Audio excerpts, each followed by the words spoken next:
வணக்கம் மதுமிதாவின் காற்று வெளி. இன்றைக்கு நம்முடைய நூல் நுகர்வு இரண்டாவது நிகழ்வு. இன்றைக்கு வைதேகி பாலாஜி அவர்களுடைய நூல். இவங்க வழக்கறிஞர், பேனல் அட்வொகேட், யூனியன் பேங்க் சாடக்ஸ் India private limited, ICC member, state ஐயா சீனியர் வழக்கறிஞர் ராதாகிருஷ்ணன் அவர்களை வருக வருகன்னு வரவேற்கிறேன்.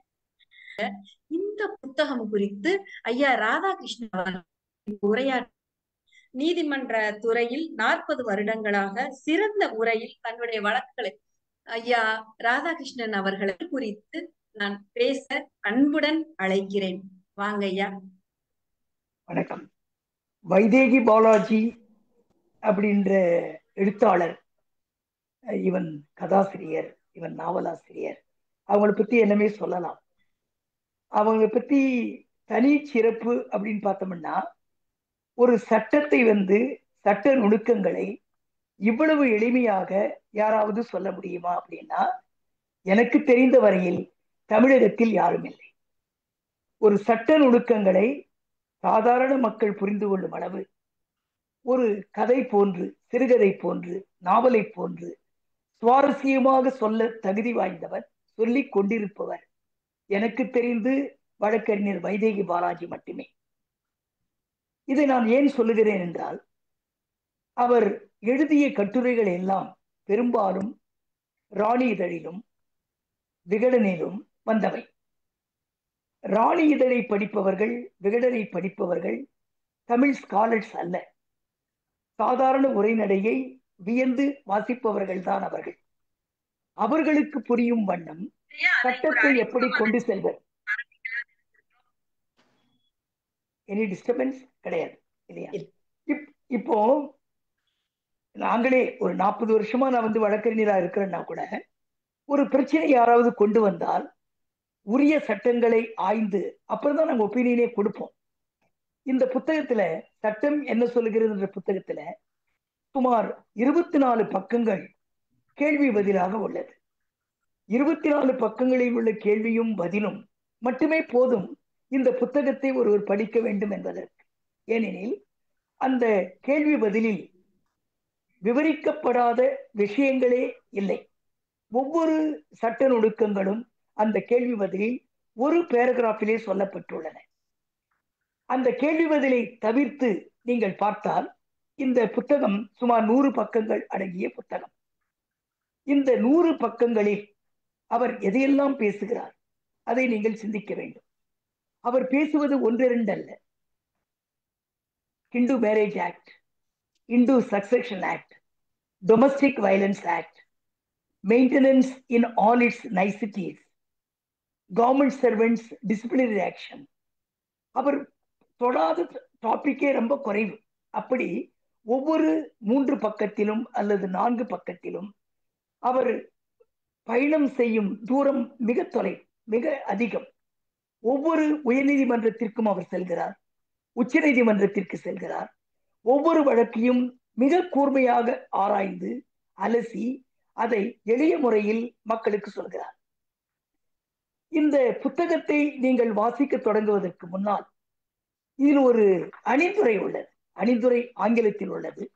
மிக அழகிய ஆங்கிலத்தில் district and session judge Arunachal பிரதேசிலிருந்து ஒரு அறிமுகத்தை கொடுத்திருக்கிறார். இந்த அறிமுகம் ஒன்று மட்டும் போதும் இந்த ஆசிரியரின் மாண்பை பற்றி பேச. இந்த அறிமுகத்தில் அவர் சொல்லுகின்ற விஷயங்களை நீங்கள் ஒரு பேர்ட்ஸ் ஐ வியூ சொல்றேன் இல்லையா, அது மாதிரி அந்த 4 பக்கத்தை படித்துவிட்டு நீங்கள் புத்தகத்திற்கு செல்ல வேண்டும். அந்த 4 பக்கத்தில் ஒன்றே ஒன்று ஒரு பேராகிராஃப் மட்டும் நான் சொல்லுகிறேன். She has made significant contributions to the discourse on alimony law in India. Her writings provide a comprehensive understanding of the complexities of these laws, offering insights into intriguing cases and landmark judgments. In one such case, Justice Chandradari Singh of the Delhi High Court ruled that a wife who harassed her husband was not entitled to alimony. This case, adjudicated under Section 125 of the Criminal Procedure Code, resulted in the husband being ordered to pay a monthly alimony of 15,000 rupees to the wife. இதை அவர் சொல்றார். இதை சொல்லிய பின்னால் நீங்கள் உள்ளே சென்று பார்த்தால் கணவனுக்கும் ஜீவனாம்சம் உண்டு என்பதை சுட்டி காட்டுகிறார். மனைவிக்கு மட்டுமல்ல ஜீவனாம்சம், கணவனுக்கும் ஜீவனாம்சம் உண்டு. ஒருவேளை மனைவியின் சம்பாத்தியம் அதிகமாக இருந்து கணவனுக்கு ஒன்றுமே இல்லை என்றால் அவர்கள் இருவரும் விவாகரத்து பெற்றினை ஃபைல் செய்திருந்தாலோ அதற்கு பின்னரோ கணவன் கூட ஜீவனாம்சம் கேட்கலாம் என்பது அவர் சுட்டிக்காட்டும் ஒரு தீர்ப்பு. இது போன்ற தீர்ப்புகள் நிறைய சுட்டிக்காட்டுகிறார். ஒவ்வொரு தீர்ப்பும் பக்கங்கள் அதிகம் கொண்டவை. ஈவன் சில தீர்ப்புகள் 10 பக்கங்கள், 15 பக்கங்கள், 35 பக்கங்கள் கொண்ட தீர்ப்புகளை எல்லாம் ஒரே 3 பக்கத்தில் அவர் சொல்லிவிடுகிறார். உதாரணத்திற்கு எடுத்தவுடனே ஷாக்கிங், முதல் சாப்டரே ஒரு ஷாக்கிங்கான சாப்டர். இரண்டாவது திருமணமும் இரண்டாவது மனைவியும், இதை யாருமே எதிர்பார்க்க முடியாது. முதல் திருமணம் மட்டும்தான் செல்லும், இரண்டாவது திருமணமே அல்ல. இருந்தாலும் கூட இந்த திருமணத்தை செய்து கொள்பவர்கள் அவருடைய கடமைகள் என்ன, அவர் கவர்மெண்ட் சர்வன்ஸாக இருந்தால் அவர்கள் என்னவெல்லாம் செய்ய வேண்டும், ஒரு கவர்மெண்ட் சர்வன்ட் இரண்டாவது திருமணத்தை செய்து கொண்டால் அவர் நோக்க வேண்டிய, அவர் உற்று பார்க்க வேண்டிய சட்ட பிரிவுகள் என்ன, இதை எல்லாவற்றையும் சொல்லுகிறார். அவர்களுக்கு பென்ஷன் உண்டா, மனைவிக்கு பென்ஷன் உண்டா, இரண்டாவது மனைவிக்கு பென்ஷன் உண்டா, அதையெல்லாம் குறிப்பிட்டு காட்டுகிறார். அந்த முதல் சாப்டர்லேயே ஒரு ஷாக் எல்லோருக்கும் கொடுக்கிறார். இரண்டாவது சாப்டர் நீங்கள் பார்க்கலாம், அரசு ஊழியர்கள் இரண்டாவது திருமணம் செய்தால் என்ன நடக்கும், அவர் தொடர்ந்து பணியில் இருக்க முடியுமா, அவரை பணி இடைநீக்கம் செய்யலாமா, அந்த அரசு ஊழியர் சொல்லலாமா, அந்த அரசு ஊழியர் இரண்டாவது திருமணம் செய்தால் எத்தகைய கிரிமினல் ப்ரொசீடிங்ஸை அவர் சந்திக்க வேண்டி வரும், அத்தனையும் 3 பக்கங்கள் 4 பக்கங்களில் சொல்லிவிடுகிறார். அதற்கடுத்து செல்லுங்கள், ஜீவனாம்சம் கொடுக்காவிட்டால் தண்டனை உண்டா? எல்லோரும் கேட்க வேண்டிய கேள்வி. யார் வந்தாலும், சார் எனக்கு ஆர்டர் கொடுத்துட்டாங்க சார், மெயின்டெனன்ஸ் ஆர்டர் கொடுத்துட்டாங்க, ஆனா என் ஹஸ்பண்ட் கொடுக்கவே மாட்டேன்றார் சார், நாங்க என்ன செய்யறது? அப்படிப்பட்டவர்களை சிறைக்கு அனுப்பலாம், சிறைக்கு அனுப்ப முடியும் என்ற ஒரு தீர்ப்பை அவர் சுட்டி காட்டுகிறார். ஜீவனாம்சம் கொடுக்காவிட்டால் தண்டனை உண்டா? அதற்கடுத்து நீங்கள் சென்றால் அந்த சாப்டர்லேயே அவர் சொல்றது ஏராளம். பஞ்சாப் அண்ட் ஹரியானா உயர் நீதிமன்றத்துக்கு செல்கிறார், இந்த உச்ச நீதிமன்றத்தை பார்க்கிறார். ஒவ்வொரு தீர்ப்பையும் முழுக்க படித்து அதை எனக்கு தெரிந்து ஒரு 10-20 வரிகளில் எல்லாவற்றையும் அவர் சொல்லிவிடுகிறார். அதற்கடுத்து சென்றால் இங்குதான் முக்கியம். அடுத்த சாப்டர், ஜீவனாம்சம் கொடுக்க வேண்டியது கணவனின் கடமை. அங்க வர, அதாவது நீதிபதிகள் இருவருக்குமே அது பொருந்தும் என்று சொல்லுகையில், மனைவியும் ஜீவனாம்சம் கொடுக்க வேண்டும் கணவனுக்கு என்று சொல்லுகையில் எத்தனையோ தீர்ப்புகள் அப்படி இருக்கையில், ஆனால் வைதேகி பாலாஜி என்ன சொல்லுகிறார்? ஜீவனாம்சம் கொடுக்க வேண்டியது கணவனின் கடமை. ஏனெனில் இந்தியாவில் உள்ள பெரும்பாலான பெண்கள் கணவனின் சம்பாத்தியத்தை நம்பித்தான் இருக்கிறார்கள். அதனால் முதலில் கணவன் தன்னுடைய கடமையை ஆற்ற வேண்டும். எங்கோ ஒரு மூலையில் யாரோ ஒருவருக்கு, யாரோ ஒரு கணவனுக்கு ஜீவனாம்சம் அவர் வாழ வழியில்லை என்றால் மனைவி கொடுக்கலாம். அது ரேரிட்டி. அதனால்தான் இதற்காக ஒரு தனியான ஒரு சாப்டரே உருவாக்கியிருக்கார். ஜீவனாம்சம் கொடுக்க வேண்டியது கணவனின் கடமை. இதை ஒருவேளை கொடுக்கவில்லை என்றால் என்ன செய்யலாம் என்பதுதான் தண்டனை பெற வேண்டியவர் கணவன். அதோடு நிறுத்தவில்லை.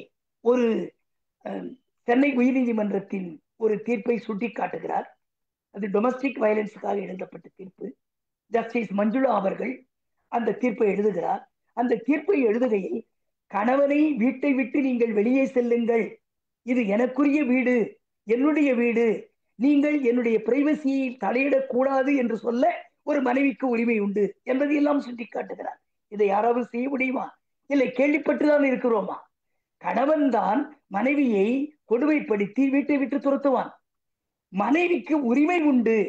கணவன் தன்னுடைய பிரைவசியில் தலையிடக்கூடாது. டொமஸ்டிக் வயலன்ஸ் ஆக்ட் படி அவர் அந்த வீட்டையே எனக்கு கொடுங்கள், என்னுடைய உரிமை எதென்று கேட்கலாம், நீங்கள் கொடுக்கவில்லை என்றால் நீங்கள் வேறு வீட்டை பார்த்துக் கொள்ளுங்கள் என்று சுட்டிக்காட்டிய எழுதிய ஒரு தீர்ப்பை மிக முக்கியமாக அதை எடுத்து சொல்கிறார். அதற்கடுத்த சாப்டருக்கு நீங்க வாங்க. விவாகரத்துக்கு பிறகு ஜீவனாம்சம் கேட்க முடியுமா?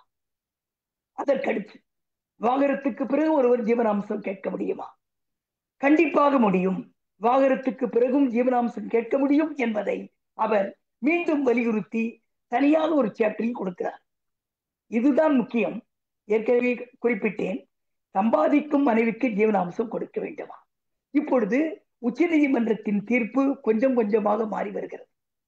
மனைவி சம்பாதித்துக் கொண்டிருந்தால் அவருக்கு ஜீவனாம்சம் கணவனிலிருந்து பெற அவருக்கு தகுதி இல்லை, உரிமை இல்லை என்ற தீர்ப்புகள் இப்பொழுது வந்து கொண்டிருக்கின்றன. Statement of assets and liabilities இது ரெண்டும் கொடுக்க வேண்டும், மனைவியும் கொடுக்க வேண்டும், கணவரும் கொடுக்க வேண்டும் என்ற சட்டம் வந்துள்ளது. கொஞ்சம் கொஞ்சமாக உச்ச நீதிமன்றம் பெண்களுக்கு இந்த உரிமையை குறைக்கலாம் என்ற சிந்தனையில் உச்ச நீதிமன்றம் இப்பொழுது இருக்கிறது.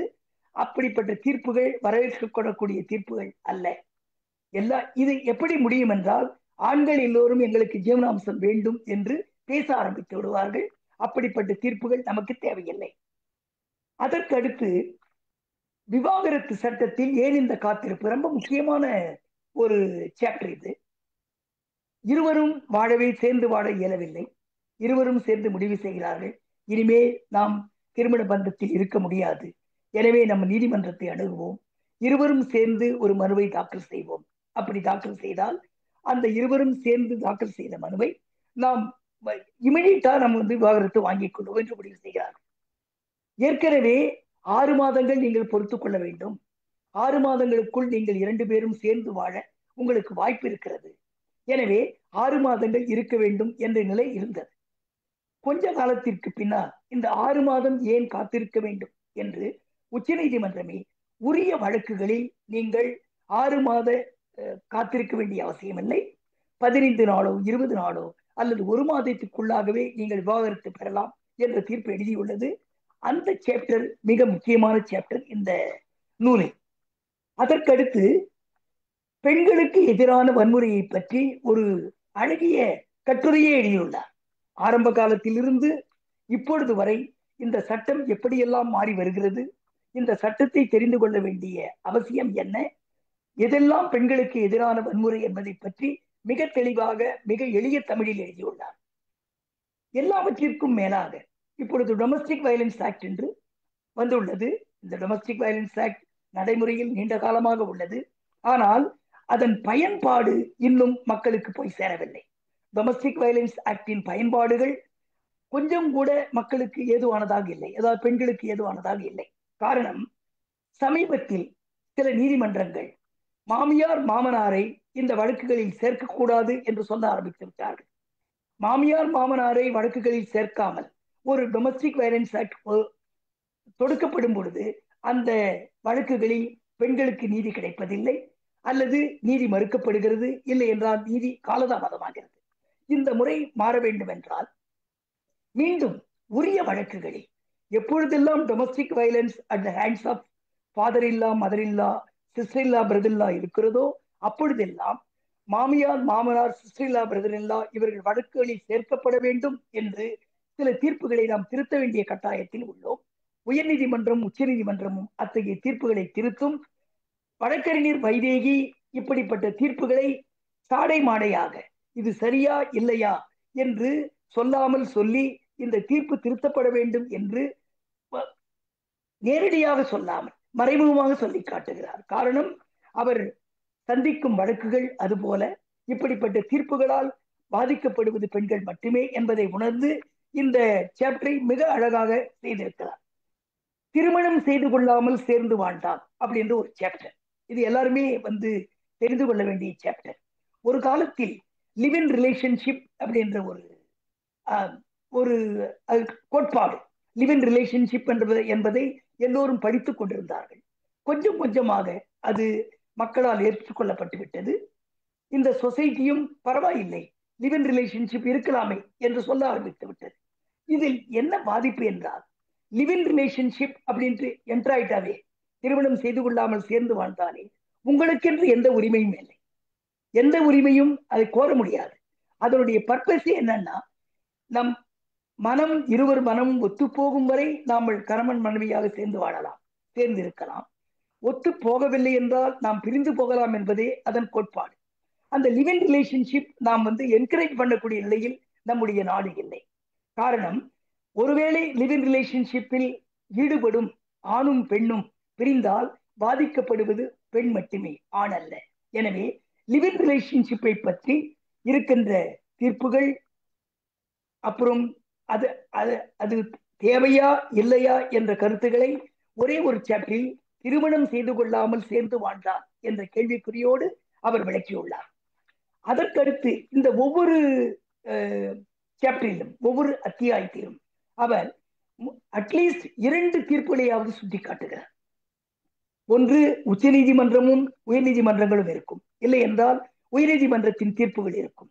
சென்னை உயர் நீதிமன்றம் மட்டுமல்ல, ராஜஸ்தான் உயர் நீதிமன்றம், பஞ்சாப் அண்ட் ஹரியானா உயர் நீதிமன்றம், மகாராஷ்டிரா உயர் நீதிமன்றம், இப்படி பல்வேறு உயர் நீதிமன்றங்களின் தீர்ப்புகளை அதுக்குரிய அந்த அந்த சொல்ல போனால் அந்த ஸ்பிரிட் சொல்லுவோம் இல்ல, ஸ்பிரிட் ஆஃப் தி ஜட்ஜ்மெண்ட், அந்த ஸ்பிரிட் ஆஃப் தி ஜட்ஜ்மெண்ட்டை ஒரு 2 வரியில் 3 வரியில் சொல்லி காட்டுகிறார். இது பெரும்பாலான, அதாவது 65 பக்கங்கள் பார்த்தீர்களானால் முழுக்க முழுக்க பெண்களின் உரிமைகளை பற்றியும், பெண்கள் படும் துன்பங்களை பற்றியும், பெண்கள் தொடுத்த வழக்குகளை பற்றியும் மிக தெளிவாக இருக்கிறது அந்த 65 பக்கங்கள் கொண்ட இந்த புத்தகம். 66வது பக்கத்திற்கு வந்தால் நேராக கன்சியூமர் ப்ரொடெக்ஷன் ஆக்டுக்கு வந்து விடுகிறார். நுகர்வோருக்கு உண்டா பாதுகாப்பு, இது மிகவும் முக்கியம். இந்த காலத்தில் கன்சியூமருக்கு எந்த விதமான உரிமையும் இல்லாத ஒரு காலம். இந்த இந்த சட்டம் இருக்கும் பொழுதே கன்சியூமருக்கு உரிய தொகை கிடைப்பதில்லை, காம்பன்சேஷன் கிடைப்பதில்லை. அதனாலேயே சமீபத்தில் கன்சியூமர் ப்ரொடெக்ஷன் ஆக்ட் அமல் செய்யப்பட்டது. நுகர்வோருக்கு உண்டா பாதுகாப்பு, நுகர்வோருக்கு உண்டா பாதுகாப்பு என்ற தலைப்பில் ஒரு 4 பக்க கட்டுரை இருக்கிறது. இந்த கட்டுரையை அனைவரும் படிக்க வேண்டும், எல்லா வழக்கறிஞர்களும் படிக்க வேண்டும், அத்தகைய கட்டுரை இது. அதற்கடுத்து அக்ரிமெண்ட், கான்ட்ராக்ட், எது நியாயமற்ற ஒப்பந்தம். இது எது நியாயமற்ற ஒப்பந்தம் இந்த நூலிலேயே, அதாவது ஒரு நுகர்வோருக்கு உரிய ஒப்பந்தமாக இருந்தாலும், நுகர்வோருக்கு கொடுக்கும் சர்வீஸ் சொல்றேன்ல, அதுக்குரிய ஒப்பந்தமாக இருந்தாலும் ஜெனரலா ஒப்பந்தம் என்றால் என்ன என்பதை பற்றி விவாதிக்கிறார். இந்த சாப்டர், இந்த அத்தியாயமும் இளம் வழக்கறிஞர்கள் கண்டிப்பாக படிக்க வேண்டும். இதையெல்லாம் விடுத்து திடீரென்று ஒரு இன்ட்ரெஸ்டிங் சாப்டர் வருது. மனைவி என்பவள் வீட்டு வேலைகளை மட்டுமே செய்ய வேண்டுமா? இது ஒரு ஃபாரின் ஜட்ஜ்மெண்ட் கோட் பண்றாங்க, ஒரு ஃபாரின் ஜட்ஜ்மெண்ட் காமிக்கிறாரு. ஐ திங்க் ஸ்பெயின் நாட்டு நினைக்கிறேன். அந்த ஜட்ஜ்மெண்ட் கோட் பண்ணி வீட்டு வேலைகள் செய்ய மட்டும்தானா மனைவி? அது ரொம்ப அழகா எழுதியிருப்பாங்க. ரொம்ப மனைவியாக வீட்டு வேலைகளை செய்பவராக மட்டுமே இருந்திராமல் ஒரு பெண் தன்னிச்சையாக செயல்பட்டு ஏதேனும் செய்தால் அத்தகைய அவளின் வளர்ச்சி கணவனால் சரியாக புரிந்து கொள்ளப்படாவிட்டால் அவளது தனிப்பட்ட தொழில் சார்ந்த வாழ்க்கை கொடூரமானதாக அமைந்து விடுகிறது. அதுல அவங்க அந்த கடைசியில நீதியரசர் மஞ்சுளா சொன்ன ஒரு தீர்ப்பை சொல்றாங்க. அதுல என்ன சொல்றாங்கன்னா, திருமண உறவுக்கு உரிய அழகியல் குலைந்த பிறகு இருவரும் ஒரே வீட்டில் வாழ்வது சாதாரண விஷயம் அல்ல. அவர்கள் கிழக்கிலும் மேற்கிலும் கூட திரும்பலாம். இதைத்தான் மஞ்சுளா அவர்கள் அல்டிமேட்டா நீங்கள் தனியாக வாழ்வது நல்லது அப்படின்னு முடிக்கிறாங்க. அந்த தீர்ப்பை சுட்டி காட்டியிருக்காங்க.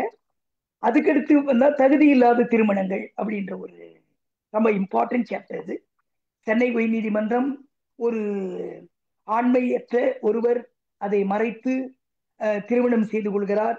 அப்படி திருமணம் செய்து கொண்டால் அவர் மேல் குற்றவியல் நடவடிக்கை எடுக்கலாமா இல்லையா என்பதை பற்றி ஒரு தீர்ப்பை எழுதியுள்ளார். அந்த தீர்ப்பு அதை மறைத்தால் கண்டிப்பாக அண்டர் செக்ஷன் 420 ஐபிசியில் அவர் மேல் வழக்கு தொடரலாம், அவர் மேல் எஃப்ஐஆர் போட வேண்டும். அது 7 வருட தண்டனை.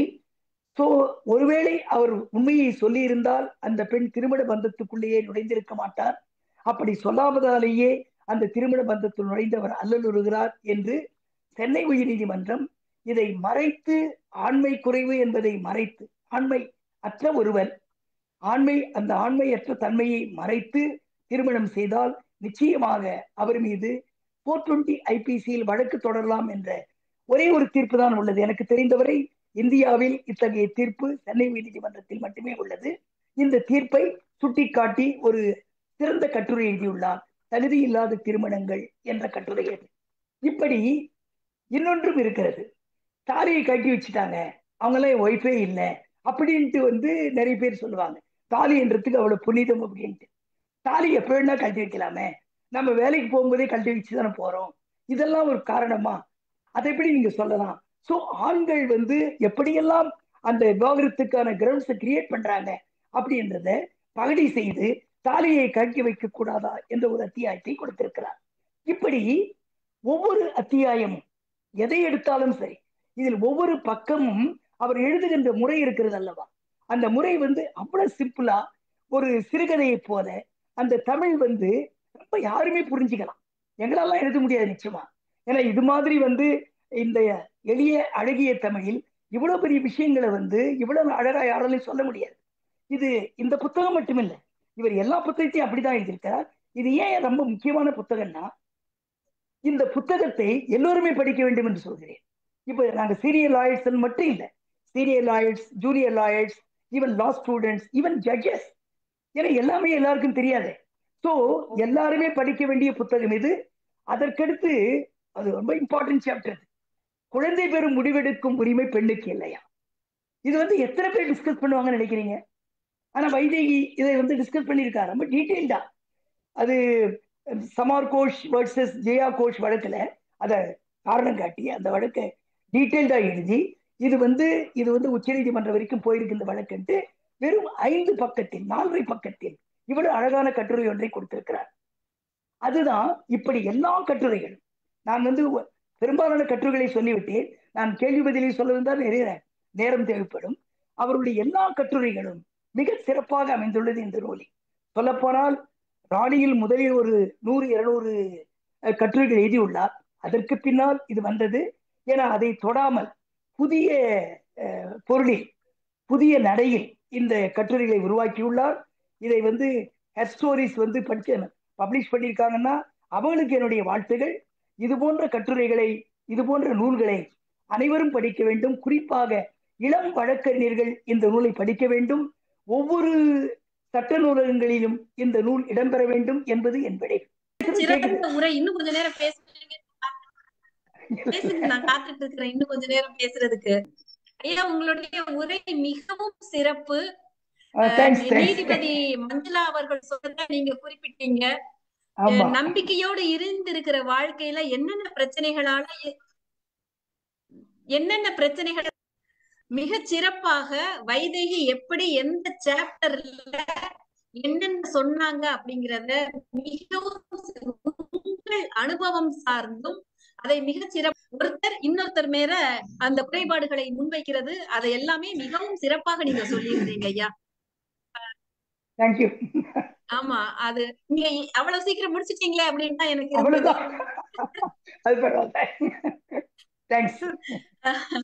ஏன்னா இப்போ இந்த புத்தகத்தை பற்றி சட்டம் தெரிந்த உங்களை போன்றவர்களால் மட்டும்தான் இன்னும் சிறப்பாக சொல்லியிருந்திருக்கும். அப்போ இவ்வளவு சிறப்பா பணி நீங்க இந்த எனக்கு வைதேகி கொஞ்ச நேரம் நேரத்துல ஒரு கோரிக்கையை நான் முன்வைக்கிறேன். எனக்கு இணையம் பிரச்சனையா இருக்கிறதுனால இப்ப நீங்க எனக்கு 2 விஷயம் ஐயா இப்ப பேசுனதுக்கான ஏற்புரை நீங்க கொடுங்க. ஒண்ணு, கண்டிப்பா அந்த ஏற்புரை தர்றப்போ நீங்க இந்த புத்தகம் வர்றதுக்கு என்ன காரணம், இந்த புத்தகத்தை எழுதுனதுக்கு அதற்கு முன்னாடி நீங்க எழுதிய சில புத்தகங்கள் ஒரு 10 நிமிஷம் எடுத்துக்கோங்க. ஏற்புரைக்கு ஐயாவுக்கு சொல்லிட்டு நீங்க அதை சொல்லுங்க. முடியறப்போ நான் இணையத்துலதான் இருப்பேன். இப்ப இது மாதிரி கோளாறு ஆயிடக்கூடாது அப்படிங்கறதுனால நான் இதை விடவே நான் வச்சுக்கிறேன். ஜூம் வேலை ஒழுங்கா பண்ணுது. வணக்கம் லீலா, வாங்கம்மா. லீலா வணக்கம். வணக்கம்மா. வணக்கம். இன்னும் வெளியிலதான் இருக்கேன். வணக்கம்மா. கேளுங்க. இப்போ இது ஜூம்ல நல்லா போகுது, பேஸ்புக்ல லைவ் நல்லா போயிட்டு இருக்கு. நீங்க ஐயாவுக்கு ஏற்புரை கொடுத்துட்டு இந்த புத்தகம் என்ன வந்தீங்க அப்படின்னு சொன்ன பிறகு 2 பேருமே சேர்ந்து எனக்கு ஒரு செஷன் மாதிரி 10 நிமிஷம் நீங்க 2மே சட்ட ரீதியாக பேசுற ஒண்ணு கொடுங்க.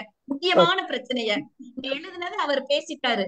நீங்க ஏற்புரை கொடுத்துட்டு எந்த இதுக்காக இங்க வந்தீங்க அப்படிங்கறத சொல்லிட்டு நீங்க 2 பேரும் இத்தனை பேர் முன்னாடி ஒரு பிரச்சனையை ஒரு 10 நிமிஷம் நீங்க டீல் பண்ணணும்னு நான் விரும்பி கேட்டுக்கிறேன்.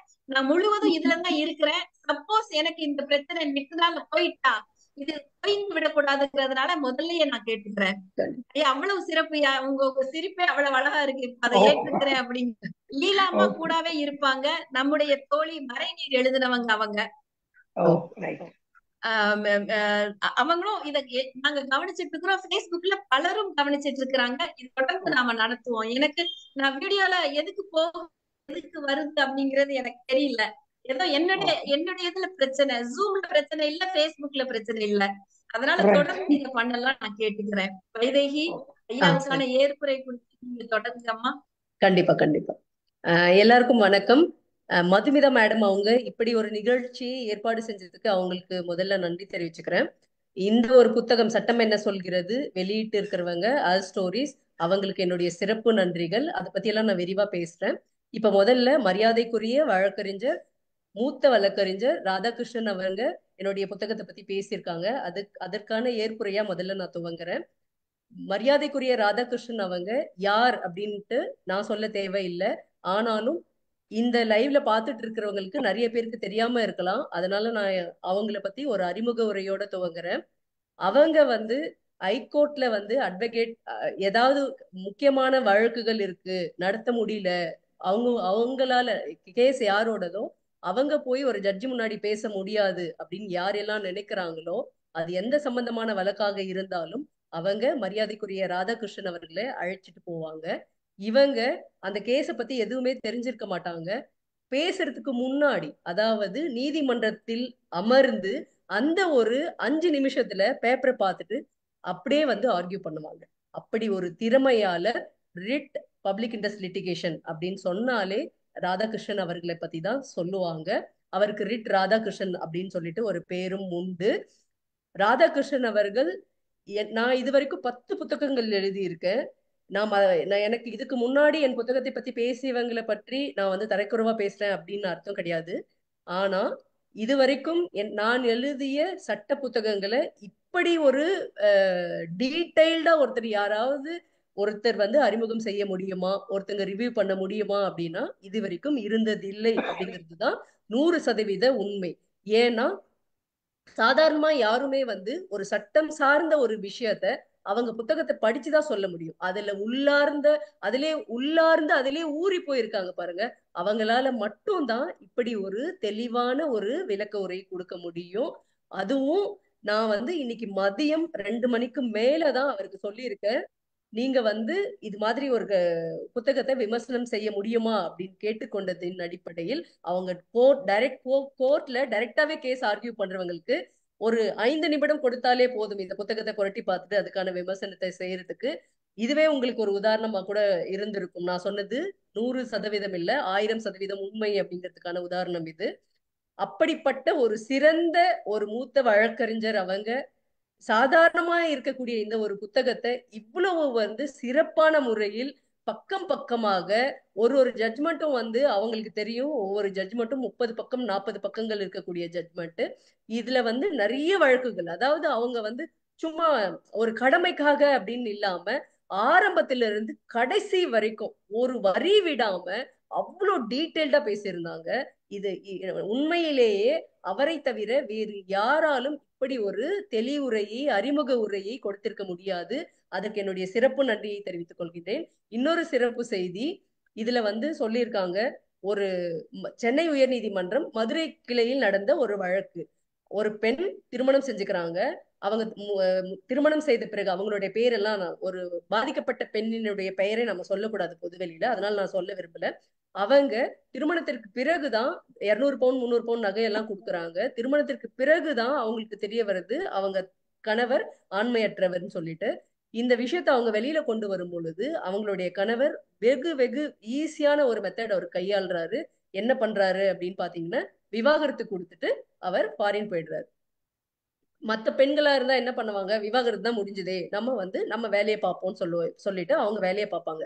ஆனால் இந்த பெண் ஒரு திறமை வாய்ந்த வழக்கறிஞரை அணுகி அவங்களுடைய கேஸை கொடுத்து மதுரை உயர் நீதிமன்றத்துல அந்த வழக்கு பதிவாகுது. அந்த பெண் அவனுடைய கோரிக்கை என்னன்னு நீங்க கேட்டீங்கன்னா ஆச்சரியப்படுவீங்க. ஐயா சொன்னது போல இது வந்து இந்தியாவிலேயே இது வரைக்கும் அது மாதிரி நடந்ததில்லை. ஏன்னா எந்த சட்ட புத்தகத்திலயும் அப்படி ஒரு விளக்கம் இல்லை. ஆனால் அந்த பெண் என்ன கேக்குறாங்கன்னா, என்ன அந்த பெண்ணை இவர் வந்து ரெண்டாவதா தான் திருமணம் செஞ்சிருக்காரு. ஏற்கனவே அவர் விவாகரத்தானவர்.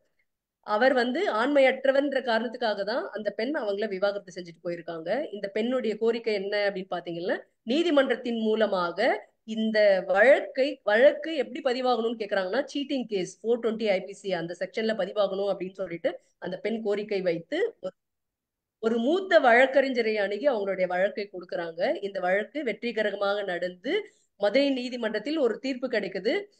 இந்திய வரலாற்றில் முதல் முறையாக அப்படின்னு சொல்லிட்டு டிவில சொல்லுவாங்க. அது போல இந்த சட்ட வரலாற்றில் முதல் முறையாக ஒரு பெண்ணை ஏமாற்றினால், அதாவது திருமண பந்தத்துல அவர் வந்து ஆண்மையற்றவர் அப்படிங்கறத மறைச்சு ஏமாத்தினா விவாகரத்து மட்டும் இல்லைங்க, அவருக்கு 420 ஐபிசி செக்ஷன்லயும் பதிவு பண்ண முடியும் அப்படின்ற ஒரு வரலாற்று சிறப்பு மிக்க தீர்ப்பு கிடைச்சிருக்கு.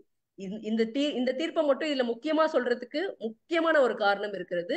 இந்த வழக்கை எடுத்து நடத்தியவர் மரியாதைக்குரிய மூத்த வழக்கறிஞர் ராதாகிருஷ்ணன் அவங்கதான். அதனால உங்களுக்கு அவர் வந்து இந்த புத்தகத்தை பத்தி இவ்வளவு டீட்டெயிலா பேசுனதுக்கு ஆன காரணம் வந்து உங்களுக்கு புரிஞ்சிருக்கும். ஏன்னா அவர் வந்து ஒரு வரலாற்றை உருவாக்கியவர். அவங்க வந்து என்னுடைய புத்தகத்தை பேசுறாங்க அப்படிங்கிறது வந்து உண்மையிலேயே இன்று வந்து எனக்கு ஒரு மறக்க முடியாத ஒரு நிகழ்ச்சி தான் இந்த நிகழ்ச்சி. அவருடைய இவ்வளவு நேரத்தை நமக்காக செலவழித்து இந்த புத்தகத்தை படித்து ஒரு டீட்டெயில்டான ஒரு விளக்கம் கொடுத்ததற்கு என்னுடைய மனமார்ந்த நன்றியை தெரிவிச்சுக்கிறேன் முதல்ல. அடுத்ததாக மேடம் சொன்னது போல அவங்க வந்து நான் எப்படி இந்த புத்தகத்தை எழுத ஆரம்பிச்சேன் அப்படின்னு கேட்டிருந்தாங்க. நான் இந்த புத்தகத்தை எழுதினேன் அப்படிங்கிறத விட இந்த சட்டம் என்னை எப்படி தேர்ந்தெடுத்தது அப்படின்னு தான் நான் சொல்ல விரும்புறேன். ஏன்னா முதலாக நான் வந்து கவிதை கட்டுரை எழுததான் ஆரம்பிச்சேன். கவிதை கட்டுரை எல்லாம் கூட எனக்கு எழுத தெரியாது. ஆரம்ப கட்டத்துல ஸ்கூல் சார்பாக யாராவது ஒருத்தரை பேசுறதுக்காக அனுப்புவாங்க. நீங்க போய் ஸ்கூல் சார்பா ஒருத்தர் போய் ரெப்ரசென்ட் பண்ணணும். இன்டர் காலேஜ் காம்படிஷன்ல இருக்கும் இல்லைங்களா, ஸ்கூல் லெவல்ல காலேஜ் லெவல்ல. சோ எல்லா இடங்களிலும் நான் படித்த இடங்கள்ல என்ன வந்து ஸ்கூல் சார்பா ரெப்ரசென்ட் பண்ணுவாங்க. அந்த சமயத்துல என் அப்பாவுக்கு படிப்பை தவிர வேற எதுவுமே செய்யக்கூடாது, எக்ஸ்ட்ரா கரிக்குலர் ஆக்டிவிட்டிஸ் எல்லாம் எதுவுமே பண்ணக்கூடாது. அதனால எங்களுக்கு கவிதை புக்கோ கட்டுரை புக்கோ கதை புக்கோ படிப்பதற்கான வாய்ப்புகள் இல்லை. அந்த சமயத்துல நான் படிக்கின்ற பள்ளியில ஒரு சின்னதா ஒரு 5 பக்கத்துக்கு ஒரு கவிதை நூல் இருந்தது. அதுல வந்து சமூகம் சார்ந்த கவிதைகள் இருக்கும். பொன்னோடும் பொருளோடும் பெண்ணொன்று வேண்டுமென்று அப்படின்ற வரதட்சணை பத்தி இருக்கும், குடியை பத்தி இருக்கும், நீ வேதனை என்று போதையை நாடி, அது மாதிரி. சோ சமூகம் சார்ந்து எந்த பேச்சு போட்டிக்கு சென்றாலும் நான் இந்த கவிதைகள் எல்லாம் பயன்படுத்திட்டு இருந்தேன். கல்லூரிக்கு சென்ற பிறகுதான் இதே கவிதைகளை ஒரு பள்ளியில் படித்தால் சரி, கல்லூரியில் கூட இதை பயன்படுத்தணுமா அப்படின்றது கல்லூரி படிக்கிற பீப்புளுக்கு அது வந்து பிடிக்காம இருக்கும் இல்லைங்களா. அதனால எனக்கு அது ஒரு மாற்றம் தேவைப்பட்டது. ஸோ எங்க போய் வாங்குறது கவிதைகளை அப்படின்னு யோசிக்கும் பொழுதுதான் சரி நானே எழுதி பேசுவோம் அப்படின்னு தொடங்கினதுதான் நான் கவிதை எழுத ஆரம்பித்தது. அந்த கவிதை எழுத ஆரம்பித்து கல்லூரி முடித்த பிறகு என்னுடைய சட்டக்கல்லூரிகள் எல்லாம் முடிக்கும் பொழுது, பள்ளியிலிருந்து சட்டக்கல்லூரி வரைக்கும் நான் கட்டுரைகளில் கதைகள் எல்லாம் எழுதியிருக்கேன். அதன் பிறகு எனக்கு வந்து ஒரு வழக்கறிஞர் அப்படின்ற ஒரு முன்னிலைப்படுத்த வேண்டியது. ஏன்னா என்னுடைய கனவே வழக்கறிஞர் தான். இப்போ வழக்கறிஞர் அப்படின்னு நம்ம போகும் பொழுது எழுத்தாளர் நீங்க புக் எழுதுருவாங்களா கவிதை எழுதுருவாங்களா அப்படிங்கிறது முந்திக்கொண்டு வந்துடுறதுனால அதை எனக்கு தவிர்க்க வேண்டிய கட்டாயம் ஏற்பட்டு விட்டது. அதனால நான் வந்து கல்லூரி காலத்திற்கு பிறகு கவிதை எழுதுவதை நிறுத்திட்டேன். நமக்கு உறவினர்கள் தெரிஞ்சவங்க அது மாதிரி எல்லாம் இருப்பாங்க. அவங்களுக்கு பிறந்த நாள், திருமண நாள், அது போல யாருக்காவது எழுதுவது உண்டு. அதை தவிர்த்து கல்லூரி காலத்தோட என்னுடைய கவிதை பயணம் நின்றுட்டு அப்படின்னு தான் சொல்லணும். அதுக்கு காரணமே இந்த சட்டம் தான். சோ நான் வந்து முதலா குமுதம் பத்திரிகையில தொடர்பு கொண்ட போது குமுதம் ஆசிரியர் லோகநாயகி அவங்க வந்து சொன்னாங்க, லட்சக்கணக்கான பேர் தமிழகத்துல கவிதை கட்டுரை எல்லாம் எழுதுறாங்க, ஆனா சட்டம் எழுதுறதுக்குன்னு யாரும் இல்ல, நீங்க வந்து சட்டம் தொடர்பாக எழுதுறீங்களா அப்படின்னு கேட்டாங்க. நான் அது வரைக்கும் எழுதினதே கிடையாது. அவங்க கேட்டதுனால எழுதின, ஆனா அது வந்து வெளிவரவில்லை, குமுதம்ல வெளிவரல. அவங்க அந்த தொடர்கட்டுரையா கொடுக்க முடியல. முதலாக ராணி வார இதழ்ல தான் எனக்கு கொடுத்தாங்க அப்படி ஒரு வாய்ப்பு, சட்டம் எழுதுறதுக்கான வாய்ப்பு. அவங்க வந்து அவங்க வந்து ஒரு 5 கட்டுரை எழுதுவோம் அப்படின்னு தான் தொடங்கினாங்க. சோ இது வந்து 15 வருடத்திற்கு முன்பு தொடங்கப்பட்டது. 5 கட்டுரைகள் தான் எழுதலாம் அப்படின்னு அவங்க சொல்லி ஆரம்பிச்ச போது நானும் நினைச்சேன் திருமணம், பெண்கள் பத்தி தான் எழுதணும், திருமணம் சார்ந்து, விவாகரத்து, அவங்களுடைய குழந்தைகள், ஜீவனாம்சம், இதை தவிர்த்து வேற என்ன எழுதுறதுக்கு இருக்கு அப்படின்னு தான் நானுமே ஆரம்பத்துல நினைச்சேன். அவங்களும் ஒரு 10 கட்டுரை எழுதுவாங்க அப்படின்னு தான் நினைச்சாங்க. நாங்க 2 பேருமே எதிர்பாராமல் 100 கட்டுரைகள் எழுதி முடிச்சோம். அதன் பிறகுதான் தமிழகம் முழுவதும் எனக்கு எல்லா இடத்துல இருந்தும் கிளைண்ட்ஸ் நிறைய வர ஆரம்பிச்சாங்க. சோ நமக்கு வந்து அதில் கிடைக்கக்கூடிய ஒரு மகிழ்ச்சி இருக்கு இல்லைங்களா? கண்டிப்பாக ஒரு வாரத்துல 2 கிளைண்ட் எனக்கு கிடைப்பாங்க. அவங்க வந்து சொல்லுவாங்க, நான் எழுதுறது தொடர்பாக தான் அவங்க பேசுறதா இருக்கும். இப்ப கூட கடந்த 6 மாதமாக தினமலர் பத்திரிகையில, தினமலர் வார இதழ்ல வந்துட்டு இருக்கு. தினமலர் இதழ்ல வாரம் வந்துட்டு இருக்கு. சோ அவங்க கடலூர்ல இருந்து கூட ஒரு கிளைண்ட் எனக்கு போன வாரம் கால் பண்ணாங்க. சோ இது போல முகம் தெரியாதவர்கள்லாம் அறிமுகமாகிறதுக்கு இந்த சட்டம் ஒரு காரணமா இருந்தது. அதை விட முக்கியம், அவங்களுக்கு வழக்கறிஞர்கள் இருப்பாங்க, அவங்களுக்கு ஜட்ஜோட உறவினர்களா இருப்பாங்க. எப்படி இருந்தாலும் நம்ம கொடுக்கக்கூடிய ஒரு ஜட்மெண்ட் வந்து அவங்களுடைய வழக்குக்கு தேவைப்படும் என்று கேட்டு வாங்கி சென்றவர்களும் இருக்காங்க. அதனால கடந்த கிட்டத்தட்ட 12 வருடங்களாக எழுதுற, 15 வருடத்துக்கு முன்னால் தொடங்கினது, கிட்டத்தட்ட 12 வருடங்களாக ராணி வார இதழ்ல முதல்ல 2 வருடம் எழுதின 100 வாரங்கள். அதற்கு பிறகு இப்போ சட்டம் சொல்கிறது தொகுத்து வந்து இருக்கிறது வந்து இன்னொரு முறை ராணி வார இதழ் வந்து நீங்க திரும்பவும் எழுதணும்னு கேட்டுக்கிட்டதுனால 10 வருடங்கள் கழித்து அதுல திரும்பவும் எழுதி அதுவும் ஒரு புத்தகமாக வெளிவந்திருக்கிறது. இந்த தருணத்தில் மறைந்த எழுத்தாளர் ராமகிருஷ்ணன் அவங்கதான் வந்து ராணி இதழுடைய ஆசிரியர், துணை ஆசிரியரா இருந்தாங்க. அவங்கதான் வந்து இந்த சட்டக்கட்டுரைகள் தொடர்ந்து எழுதுறதுக்கு காரணமானவங்க. அவங்க இப்ப இல்ல, ஆனாலும் இந்த தருணத்தில் அவங்களுக்கு நான் நன்றி சொல்ல கடமைப்பட்டிருக்கேன். சோ இந்த சட்டம் அப்படிங்கிறது வந்து ரொம்ப சவாலான விஷயம். ஏன்னா பத்திரிகைகள்ல எழுதுறோம் அப்படின்னா நீங்க சட்டம் பத்தி சட்ட இதழ்கள்ல எழுதுறது நமக்கு ஈஸியா இருக்கும். ஏன்னா அதுல கொடுத்துருப்பாங்க, அதை பார்த்து அப்படியே எழுதிடுவோம். ஆனா சட்டம் எழுதுறது அவ்வளவு ஈஸி கிடையாது. ஏன் அப்படின்னு சொல்றீங்கன்னா, நீங்க வந்து நம்முடைய சராசரி மக்கள் வந்து எப்படி படிப்பாங்க அப்படின்னு பாத்தீங்கன்னா, அவங்க வந்து ஒரு கதையாகவோ கட்டுரையாகவோ இருந்தாதான் படிப்பாங்க. கட்டுரைனாலும் கூட எளிய நடையில் இருந்தா மட்டும்தான் அவங்களால படிச்சு அதை புரிஞ்சு கொள்ள முடியும். நம்ம வந்து ஒரு ஜட்மெண்ட்டையோ ஒரு செக்ஷனையோ அவங்களுக்கு விரிவா சொல்லும் போது அவங்களுக்கு போரும் அடிக்கும், அதை படிக்கவும் விரும்ப மாட்டாங்க. அதே போல பெண்கள் சார்ந்த பத்திரிகைங்கிறதுனால பெண்களுக்கு மட்டும் தேவைப்படுறதுன்னு எப்படி கனெக்ட் பண்றது அப்படின்ற ஒரு சவாலும் இருக்கு. இதை தாண்டி செக்ஷன்னா ஒண்ணுதானே இருக்கும், அதை தவிர்த்து இன்னொன்னு என்ன வரப்போகுது அப்படின்னு நிறைய பேருக்கு ஒரு கேள்வி இருக்கும். ஆனாலும் அதையெல்லாம் கடந்து தொடர்ந்து 12 வருடங்களாக அவல் விகடன், குங்குமம் தோழி, ராணில 2 டைம், இப்ப தினமலர்ல இப்படி தொடர்ந்து எழுதிட்டு இருக்கேன். அதற்கு காரணம் வந்து கண்டிப்பா அதை படிப்பவர்கள் கொடுக்கக்கூடிய ஆதரவு அப்படின்னு தான் சொல்லுவேன். ஏன்னா அதை படித்ததோடு மட்டும் அல்லாமல் அவங்க அவ்வளோ கிளைண்ட் லிஸ்ட் எடுத்து பார்த்தா முகம் தெரியாதவங்க தான் பாதி பேர் இருப்பாங்க. அவங்க எங்கிருந்தோ நமக்கு கனெக்ட் ஆகுவாங்க. கடந்த வாரம் கூட ஒரு பெண்மணி, நான் வந்து ராதாகிருஷ்ணன் அவர்கள் சொன்னது போல 2வது மனைவிக்கு உரிமை இருக்கிறதா, அவங்க வந்து 2வது மனைவி தாலி கட்டி கொள்ளவில்லை, அவங்க வந்து தாலி கட்டாத மனைவிக்கும் ஜீவனாம்சம் கொடுத்திருக்கிறாங்க அப்படின்னு நான் ஒரு தீர்ப்பை குறிப்பிட்டிருந்தேன். அவங்க தமிழகத்தில் எங்கோ ஒரு மூலையிலிருந்து எனக்கு கால் பண்ணியிருந்தாங்க. இந்த புத்தகம் வெளிவந்து கூட இவ்வளவு நாள் ஆயிடுத்து. அவங்க அன்னையில இருந்து இன்னைக்கு வரைக்கும் என்னோட தொடர்புல இருக்காங்க. அவங்க வந்து தனியா தான் இருக்காங்க, அவங்களுக்குன்னு யாரும் துணை கிடையாது.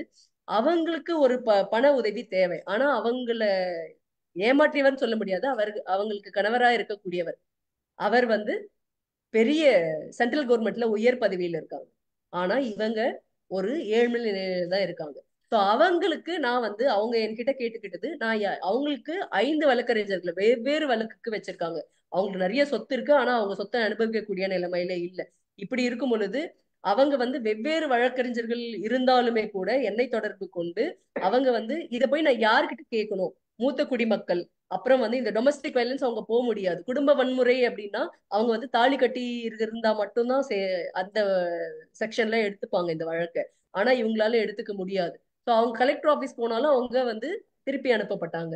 ஸோ அவங்களுக்கு ஒரு தீர்வு எப்படி கொடுத்தோம் அப்படின்றது வந்து அவங்களுக்கு ஒரு மனநிறைவை கொடுத்து அவங்க வந்து அவங்க சொன்னாங்க, என்கிட்ட பணம் இல்லை, எனக்கு ஒரு ஓஎஃப் பணம் வந்திருக்கு, ஆனா நான் இத்தனை வழக்கறிஞர்களை சந்திச்சிருக்கேன், இது வரைக்கும் உங்களை போல நான் ஒருத்தரை பார்த்தது இல்லை, எனக்கு இந்த லேப்டாப் அதெல்லாம் எப்படி ஆப்ரேட் பண்றதுன்னு தெரியாது, அதனால என்னுடைய நண்பர் ஒருத்தர்கிட்ட எனக்கு 1000 ரூபாய் கொடுத்துருக்கேன், அவங்க வந்து உங்களுடைய கூகுள் பேல அனுப்புவாங்க, இது வந்து என்னோட ஃபீஸா நினைச்சுக்காதீங்க, உங்களுடைய நல்ல மனதிற்கு என்னுடைய காணிக்கை அப்படின்னு எழுதியிருந்தாங்க.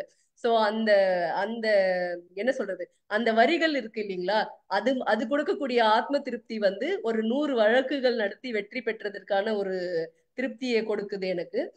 நிறைய பேர் வீட்லயே கூட கேட்பாங்க, இது இந்த எழுதுறதுனால உனக்கு என்ன, என்ன உனக்கு இதனால கிடைக்குது அப்படின்னு சொல்லிட்டு. என்ன கிடைக்குது அப்படின்னா, ஒரு காணிக்கை. இது வந்து உங்களை நாங்க கடவுள் வந்து உங்களை எங்களுக்கு அனுப்பியிருக்காங்க சப்போர்ட் பண்றதுக்கு அப்படின்னு சொல்ற வார்த்தைகளுக்கு இணையா வந்து பணம் வந்து இருக்க போறது இல்ல அப்படிங்கிறது வந்து எனக்கு இந்த சட்டம் தொடர்பாக எழுதுவதின் மூலமாக நான் உணர்ந்து கொண்டது அதுதான். நிறைய பேர் வீட்லயே கூட கேட்பாங்க, ஏன்னா இது வந்து இது எழுதுறோம் அப்படின்னா ஒரு ஜட்மெண்ட் கண்டிப்பா 40 பக்கம் இருக்கும், 39 பக்கம் இருக்கும், 35 பக்கத்துக்கு குறைவாம ஜட்மெண்ட் இருக்காது. சின்ன சின்ன ஏதாவது ஆர்டர்ஸ் மட்டும் தான் ஒரு 8 பக்கம் 10 பக்கம் இருக்கும். மத்ததெல்லாம் வந்து பெரிய பெரிய பக்கமா இருக்கும். ஒவ்வொரு பேராகிராஃப்லயும் அவங்க பேரை குறிப்பிட்டு குறிப்பிட்டு அவங்களோட விவரத்தை திருப்பி திருப்பி சொல்லி சொல்லிதான் சொல்லுவாங்க. ஏன்னா ஜட்மெண்ட் எல்லாம் அப்படிதான் இருக்கும். அதை வந்து படிச்சு மொத்த ஜட்மெண்ட் படிச்சு முடிக்கும் போது நமக்கு எடுத்துக்கொள்ளக்கூடிய அந்த விஷயம் வந்து சரியா இருக்காது நிறைய டைம்ல. அதனால அந்த ஜட்மெண்ட்டை விட்டுட்டு திருப்பி வேற ஒரு ஜட்மெண்ட் தான் எடுக்கணும். அதுவும் முக்கியமாக இது மாதிரி சுவாரஸ்யமா தாலியை கழட்டி வைத்தால் விவாகரத்து கிடைக்குமா, 2வது மணிக்கு கிடைக்குமா, இது மாதிரி மக்கள் எப்பவுமே வந்து இப்ப திரைப்படத்துல சொல்லுவாங்க இல்லையா, நெகட்டிவா நம்ம பேசும்போதுதான் அதுக்கு வந்து எல்லா இடத்துல இருந்து ஒரு வரவேற்பு கிடைக்கும்னு சொல்லிட்டு. அது போல சட்டத்திலயும் வந்து நீங்க சட்டத்தை அப்படி சொன்னா யாரும் கேட்க மாட்டாங்க. அதுல ஒரு சுவாரஸ்யம் வச்சு, நாக்கை கடித்து துப்பிய கணவன், இது நிஜமா நடந்தது. என்னோட ஒரு கிளைண்ட் வந்து என்ன ஆபீஸ்ல கம்ப்ளைண்ட் பண்ணிருக்காங்க, அவங்க ஹஸ்பண்ட் அவங்களுடைய நாக்கை கடித்து துப்பிட்டாங்க. சோ இந்த பேப்பர்ல என்ன பண்ணாங்கன்னா, நாக்கை கடித்து துப்பிய கணவன் சொல்லிட்டு பெரிய லெவல்ல போஸ்ட் அடிச்சு ஒட்டுவாங்க. ஏன்னா அவங்களுக்கும் ஒரு யுக்தி இருக்கிறது, நமக்கும் சட்டத்தை மக்கள் புரிந்து கொள்ளக்கூடிய வகையில் சொல்ல வேண்டிய ஒரு நிலையில நம்ம தள்ளப்பட்டு இருக்கிறோம். அதனால நான் தொடர்ந்து எழுதிட்டு இருக்கேன். இது வந்து இப்ப நான் எனக்கு நாளைக்கு கொடுத்தே ஆகணும் இந்த கட்டுரை அப்படின்னும் போது, நான் என்னுடைய இரவு 1 மணி வரைக்கும் 2 மணி வரைக்கும் அமர்ந்து அதை மெதுவா படிச்சு எழுதக்கூடிய ஒரு சூழல்ல தான் நமக்கு இருக்க வேண்டியிருக்கு. சோ இதையெல்லாம் நம்ம எதுக்கு செய்யறோம் அப்படின்னா, கண்டிப்பாக வந்து யாருக்கோ இது ஏதோ ஒரு வகையில் நிச்சயமாக பயன்படுகிறது. என்னோட ஜட்மெண்ட் நிறைய பேர் கோர்ட்ல ஆர்குமெண்ட் பண்றதுக்கு என்னோட ஆபீஸ்க்கே வந்து வாங்கிட்டு போயிருக்காங்க. அதெல்லாம் வந்து எனக்கு மிகவும் மகிழ்ச்சி தரக்கூடிய விஷயம். இப்படி ஒரு சட்டம் அப்படிங்கிறது வந்து எழுதுறதுக்கு காரணமா இருந்தவங்க யார் அப்படின்னு நான் குறிப்பிட்டிருக்கேன். இதை நம்ம தொடர்ந்து நம்ம இதுல பயணிக்கிறதுக்கு 2 பேர் முக்கிய காரணம். ஒருத்தங்க வந்து என்னுடைய அப்பா, அது எப்பவுமே சொல்றது, அது வந்து அப்பா அப்படின்னு சொல்லும் பொழுது ஏன் அப்படின்னா, நான் முதலா ராணில எழுதும் பொழுது என்னுடைய அப்பா ராணி புத்தகத்தை வாங்கினாரு.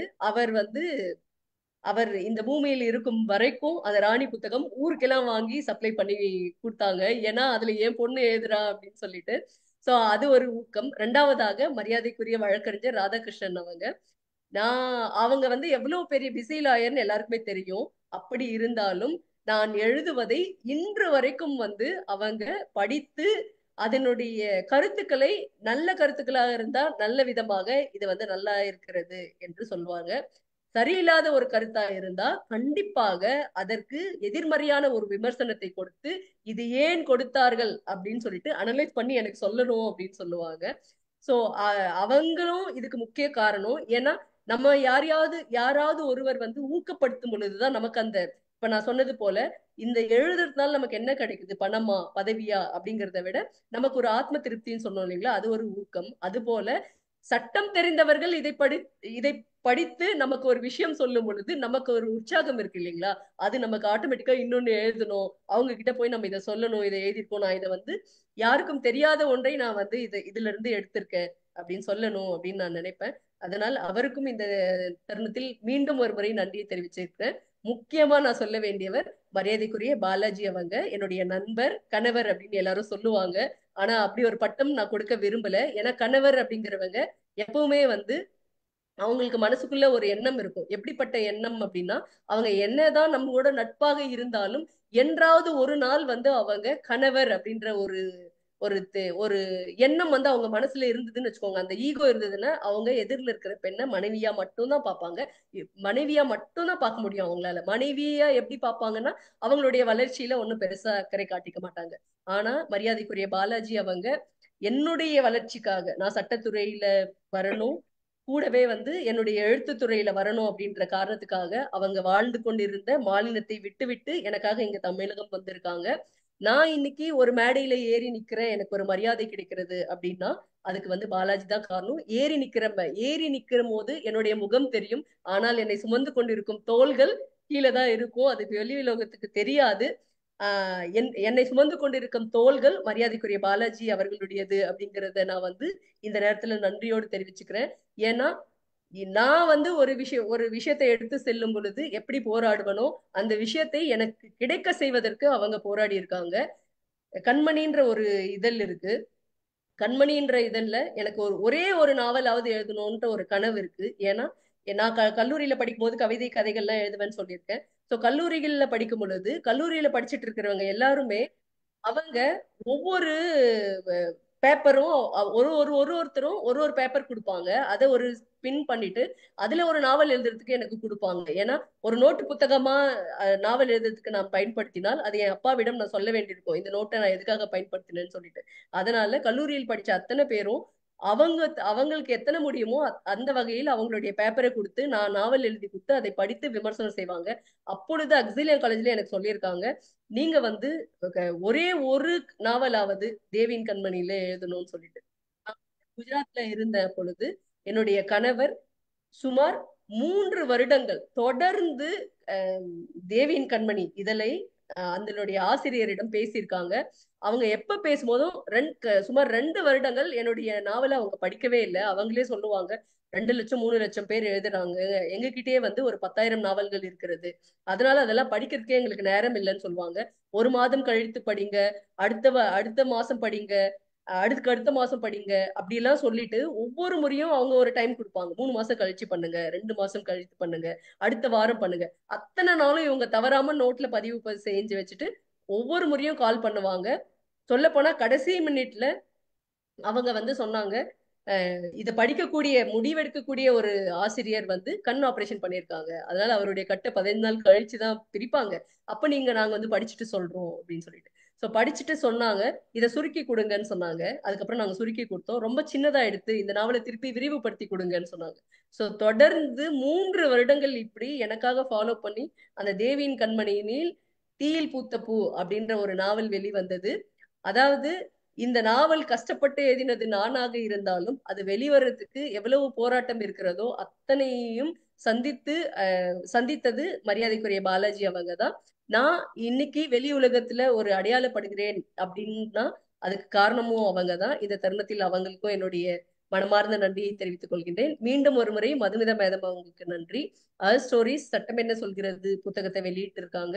அவங்களுக்கு மிகப்பெரிய மரியாதையும் நிவேதிதா தோழர் அவங்களுக்கும் வலிதாசன் தோழர் அவங்களுக்கும் இந்த நேரத்துல என்னோட நன்றியை தெரிவிச்சுக்கிறேன். மரியாதைக்குரிய ராதாகிருஷ்ணன் அவர்களுக்கும் என்னுடைய நன்றியை மீண்டும் தெரிவித்துக் கொள்கிறேன். நன்றி. ரொம்ப மகிழ்ச்சி வைதேகி. நான் என்ன சொல்றதுக்கு எனக்கு வார்த்தைகள் இல்லை. ஏன்னா ஒரு ஒரு ஒரு மலர் அரும்பி வர்றதுக்கு ஒரு விதையை அப்பா கொடுத்திருக்கிறாங்க. வழக்கறிஞர் அவர்கள் அதற்கு தண்ணீர் பாய்ச்சி இருக்கிறார். நம்ம பாலாஜி அவர்களும் துறையினரும் பதிப்புரையினரும் உங்களை அவ்வளவு தூரம் ஊக்குவிச்சிருக்கிறாங்க. இது எனக்கு பெரிதும் மகிழ்வை அளிக்கிறது. அதை மிக சிறப்பான நிகழ்வை நீங்க 2 பேரும் பதிவு பண்ணிருக்கிறீங்க. நான் கேட்டது மாதிரி நீங்க 2 பேருமே பேசணும்னு கேட்டேன் இல்லையா? குடும்ப வன்முறை அப்படிங்கிறது, அதாவது சட்டம் அப்படிங்கிறது எங்களை போன்ற சாதாரண ஜனங்களுக்கு ஓரளவு தெரியும். தவறு செய்தால் தண்டனை கிடைக்கும், இதை மீறினால் இதை தண்டனை கிடைக்கும், அவ்வளவு மட்டும்தான் எங்களுக்கு தெரியும். நுணுக்கங்கள் எங்களுக்கு தெரியாது. அந்த நுணுக்கங்களை இதை போன்ற புத்தகம் வழியாகவும் இதை போன்ற உங்களுடைய சொற்கள் உரை அதன் மூலமாகவும் நீங்க எங்களுக்கு தெரியும். இந்த 2 கேட்கிறேன். முடிந்தால் ஒரு 5 அல்லது 10 நிமிஷம் நீங்க 2 பேரும் அந்த உரையாடி நம்ம இந்த நிகழ்வை முடிச்சுக்கலாம் அப்படின்னு நான் பிரியப்படுறேன். குடும்ப வன்முறை அப்படின்னு போறப்போ பல விஷயங்கள்ல அதை பேசலாம். பொது விஷயம் அப்படிங்கிறப்போ 2 விஷயமா நான் இதை கேட்கிறேன். ஒரு குழந்தை அல்லது பெண் அல்லது கல்லூரி படிக்கும் மாணவி அப்படிங்கிற அவர்களுக்கு இருக்கும் பாலியல் தொல்லை ஆகட்டும், இப்ப அப்படி மட்டும் பார்க்க முடியல. ஆண் குழந்தையாக இருந்தாலும் அவங்களுக்கும் அந்த தொல்லை இருக்கிறது. இதற்கு தனிப்பட்ட முறையில் சட்டம் இருக்கிறதா? என்னுடைய ஒரு கேள்வி இது தனிப்பட்ட முறையில் நமக்கு இன்னும் இந்த பிரச்சனைகள் இல்லாம இருக்க நம்ம அரசியலமைப்பு சட்டப்படி இதுல என்ன இது நமக்கு இருக்குது ஒண்ணு. ரெண்டாவது, நம் நாட்டின் சட்டத்துக்கும் வேற நாடுகள்ல இதுல வேற சட்டமாக இருக்கிறதா? இந்த ரெண்டு விஷயத்தை பத்தி மட்டும் நீங்க ஒரு 5 அல்லது 10 நிமிஷம் பேசுனீங்கன்னா எங்களை போன்றவர்களுக்கு இன்னும் கொஞ்சம் தெளிவு கிடைக்கும் அப்படின்னு நான் நினைக்கிறேன். அதாவது சட்டம் நம்ம கிட்ட இருக்கு, அதுல பிரச்சனையே கிடையாது. அந்த சட்டத்தை நடைமுறைப்படுத்த நீதிபதிகள், போதுமான நீதிபதிகள் நம்மிடம் இல்லை. ஒரு ஒரு குழந்தை குழந்தைக்கு எதிரான குற்றங்கள் இல்ல பெண்ணுக்கு எதிரான குற்றங்கள் அப்படின்ட்டு அதை மட்டும் கவனிக்க வேண்டிய, அதை மட்டும் ஆராய்ந்து அறிய வேண்டிய, தண்டனை கொடுக்க வேண்டிய போதுமான நீதிபதிகள் நம்மிடம் இல்லை. அதுதான் முதல் குறை. இரண்டாவது, எல்லா வழக்கறிஞர்களும் இது போன்ற வழக்குகளை எடுத்துக்கொள்வதில்லை. இப்போ ஃபேமிலி கோர்ட் அப்படின்ட்டு ஒண்ணு இருக்கு அப்படின்னா வழக்கறிஞர்கள் அந்த ஃபேமிலி கோர்ட்ல நுழையவே முடியாது. வழக்கறிஞர்கள் வக்காலத்து ஃபைல் பண்ண முடியாதாங்க, அது யாருக்குமே தெரியாது. ஃபேமிலி கோர்ட் அப்படின்றது கணவன் மனைவி மட்டும்தான் போக முடியும். வழக்கறிஞர்கள் அவர்களுக்கு வெளியிலிருந்து உதவலாம், உள்ளே போய் உதவ முடியாது. இதுதான் நிலைமை.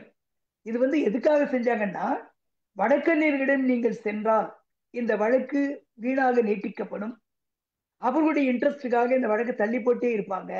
அதனால கணவன் மனைவி மட்டும் நீதிபதியிடம் முறையலாம், முறையிட்டு நீதியை பெறலாம் என்பதற்காக தான் இந்த ஃபேமிலி கோர்ட் என்ற ஒரு அமைப்பே வந்துச்சு. ஆனா இன்னைக்கு எப்படி இருக்குன்னா, வழக்கறிஞர் இல்லாம நீங்க ஒரு பேப்பர் கூட அங்க ஃபைல் பண்ண முடியாது. அதுதான் நிலைமை. அப்படி இருக்கும் பொழுது இந்த ஃபேமிலி கோர்ட்டினுடைய அமைப்பை நம்ம மாற்ற வேண்டிய கட்டாயத்தில் இருக்கும். அது ஒண்ணு. இப்போ தமிழ்நாட்டில் இருக்கிற அத்தனை ஃபேமிலி கோர்ட்லயும் எல்லா நீதிபதிகளும் இருக்கிறார்களா என்றால் இல்லை. ஒரு 50% வச்சுக்கிட்டு நம்ம இந்த நீதி பரிபாலனத்தை செய்யறோம். அதாவது டிஸ்ட்ரிக்ட் கோர்ட், சப் கோர்ட், அப்புறம் ஜுடிஷியல் மேஜிஸ்ட்ரேட்ஸ் கோர்ட், எதை எடுத்தாலும் பற்றாக்குறை. இதை நம்ம கவனிக்கிறது இல்லை. இது ஒண்ணு. மெயினா நமக்கு இந்த குற்றங்கள் அதிகமாவதற்கு காரணம் டிலே ஜஸ்டிஸ் நம்ம சொல்லுவோம் இல்லையா, காலதாமதமான தீர்ப்பு. இதனால்தான் இந்த குற்றங்கள் அதிகமாகுது. இதை கணக்கில் கொள்ள வேண்டியது வெறும் வழக்கறிஞர்கள் மட்டுமல்ல, சீஃப் ஜஸ்டிஸ் இதை பத்தி திங்க் பண்ணணும். திங்க் பண்ணி இது போன்ற வழக்குகளை ஃபாஸ்ட் ட்ராக் சிஸ்டம்னு சொல்றோம், விரைவு நீதிமன்றங்கள்.